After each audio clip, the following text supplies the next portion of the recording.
សួស្តីអ្នកនរគ្នាចឹងថ្ងៃនេះខ្ញុំមានកន្លឹះថ្មីមួយក្នុងការចែករំលែកទាក់ទងទៅនឹងការពារទៅលើការ save password របស់យើងនៅលើ browser បើសិនជាយើងមិនចង់ជួបហានិភ័យនៃការបែកធ្លាយនៅ username និង password របស់យើងដែល save នៅលើ browser ហ្នឹងទេសូមបងប្អូនចូលទៅមើលក្នុងវីដេអូរបស់ខ្ញុំធ្វើទាំងអស់គ្នាបាទគឺសារៈសំខាន់នៃការលើកឡើងនេះគឺតាក់ទងទៅនឹងរាល់ password ដែលយើងលុបចូល Facebook លុបចូល Gmail ឬលុបចូល website អីផ្សេងដែលយើងធ្វើការ store username ឬក៏ password នៅលើ browser ហ្នឹងគឺគេងាយមែនតើបាទបើសិនជាគេអាច compromise ទៅលើ computer យើងឬក៏គេ send phishing មកឬក៏គេធ្វើ NC ដើម្បីអាចជួប computer យើងបានគឺគេគ្រាន់តែ copy export ទៅលើ cookie ឬក៏ export ទៅលើ bookmark របស់យើងទៅហើយគេនឹងយកfile ហ្នឹងទៅ extract គេមើលឃើញ password យើងទាំងអស់បាទអញ្ចឹងថ្ងៃនេះខ្ញុំនឹងធ្វើវីដេអូនេះជាការចែករំលែកតាក់ទងនឹងការការពារនៅលើ browser យើងទាំងអស់គ្នាបាទអញ្ចឹងតើគេធ្វើម៉េចដែលអាចយក password យើងបានបាទអញ្ចឹងនៅក្នុងនេះឧទាហរណ៍ថាខ្ញុំមាន web មួយបានន័យថាតាក់ទងនឹង Fortipam អីចឹងឬក៏ web អីផ្សេងអញ្ចឹង password របស់យើងឃើញកន្លែងនេះ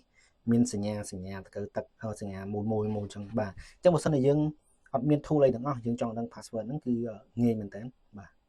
យើងចុច mouse ស្ដាំមកហើយយើងចុច inspect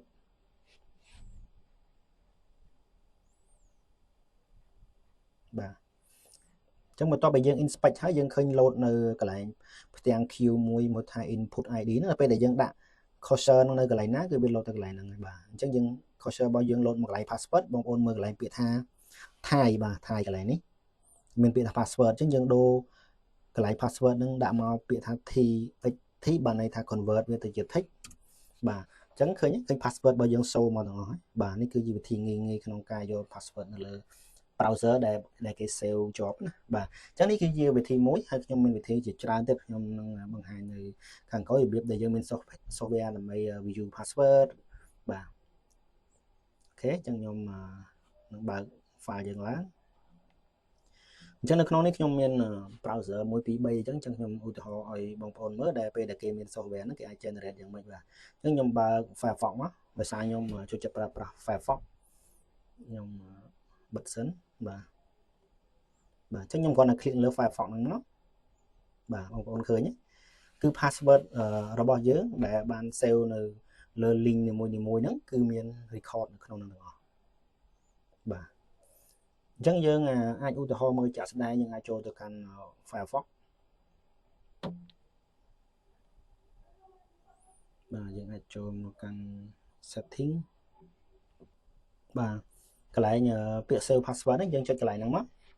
បាទអញ្ចឹងរាល់ password របស់យើងដែល store នៅលើ browser គឺវា keep នៅកន្លែងនេះបាទឧទាហរណ៍ខ្ញុំចុចកន្លែងនេះមួយអញ្ចឹងទៅវា load display password មកអញ្ចឹងខ្ញុំអាចចុច view បានបាទអញ្ចឹងយើងឃើញ password លក្ខណៈបែបនេះអញ្ចឹងខ្ញុំសាក change អូខេខ្ញុំ change ដាក់ថា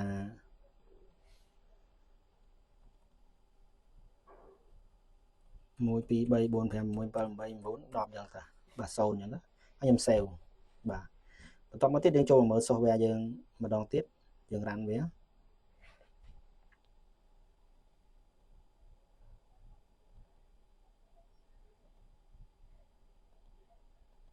បាទអញ្ចឹងឃើញថា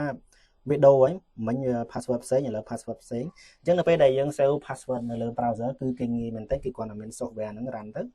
គឺគេអាចឃើញ password យើងទាំងអស់ហើយបាទអញ្ចឹងសម្រាប់ hacker គេមាន tool និងបច្ចេកទេសរបស់គេក្នុងការយកទិន្នន័យពីយើងគេអាចប្រើ NC ឬក៏គេប្រើ phishing ដើម្បី export ឬក៏គេទៅ script automation ដើម្បី download export តាក់ទងទៅនឹង bookmark របស់យើងអញ្ចឹងខ្ញុំឧទាហរណ៍ browser មួយទៀតដែលខ្ញុំតេស្តទៅឃើញថាមានប្រសិទ្ធភាពល្អ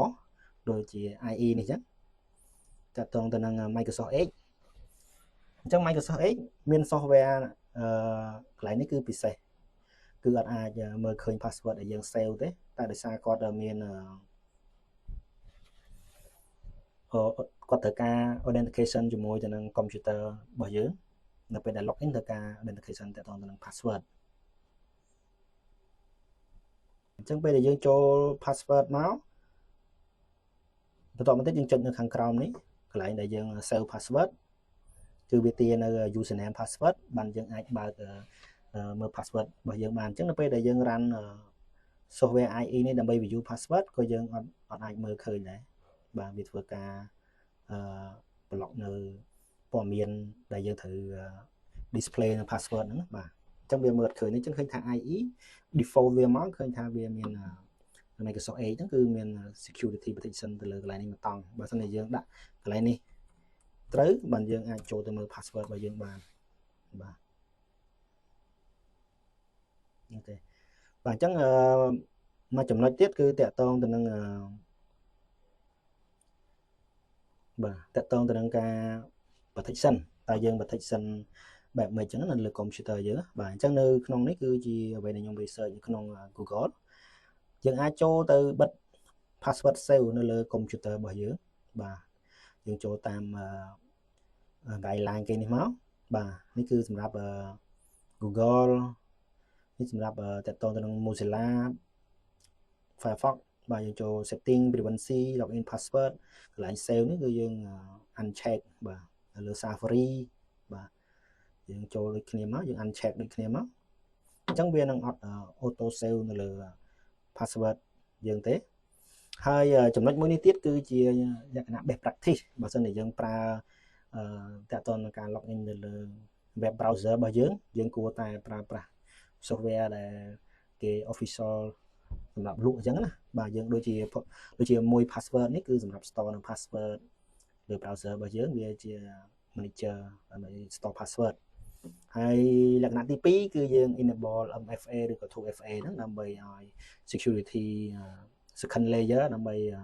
authentication ដើម្បី login បានអញ្ចឹងណាយើងមានអានេះគឺវាអាចជួយឲ្យ safe បានច្រើនមែនតើឬក៏ browser របស់យើងហ្នឹងយើងអាច login ជា username របស់យើងអញ្ចឹងទៅដើម្បីវាមាន default two factor វាអាច protect ឡើងនឹងបានហើយទី3គឺតកតងទៅនឹងការ clear cache ព្រោះថាយើង login យើង log អីទៅយើងត្រូវ clear cache clear អីទៅវាអាចបាត់នៅព័ត៌មានហ្នឹងហើយបាទហើយចំណុចទី4នេះគឺបើសិនជាយើងអត់ចង់ឲ្យវាធ្វើការ auto save ទេគឺយើងធ្វើការ disable នៅ password របស់យើងដល់កុំឲ្យវា save ណាបាទអញ្ចឹងទាំងអស់នេះគឺជាកន្លឹះនៃការពារហើយកុំឲ្យយើងបាត់បង់នៅ username password បាទអញ្ចឹងកន្លែងនេះខ្ញុំសូមអរគុណសូមតាមដានវីដេអូខ្ញុំទាំងអស់គ្នាហើយជួយ like ជួយ share ខ្ញុំនឹងធ្វើវីដេអូថ្មីៗជូនបងប្អូនបាទសូមអរគុណ